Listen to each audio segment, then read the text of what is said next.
ధ్యానం చేశారు.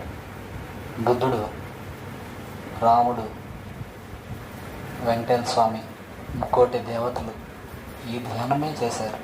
అదే ధ్యానం మనం చేస్తున్నాం. ఎవరు ధ్యానం చేస్తే వాళ్ళకి జ్ఞానం వస్తుంది. ఎవరు ధ్యానం చేస్తే వాళ్ళకి ఆనందం కలుగుతుంది. ఎవరు ధ్యానం చేస్తే వాళ్ళకి మనశ్శాంతి వస్తుంది. మన ధ్యానం మనకి జ్ఞానం, మనకి ఆరోగ్యం, మనకి ఆనందం. పిల్లల ధ్యానం చేస్తే వాళ్ళకి జ్ఞానం, వాళ్ళకి ఆరోగ్యం, వాళ్ళకి ఆనందం. తల్లి ధ్యానం చేస్తే తల్లికి మంచిది, బిడ్డ ధ్యానం చేస్తే బిడ్డకి మంచిది. ఎవరు ధ్యానం చేస్తే వాళ్ళు ఆనందంగా, ఆరోగ్యంగా,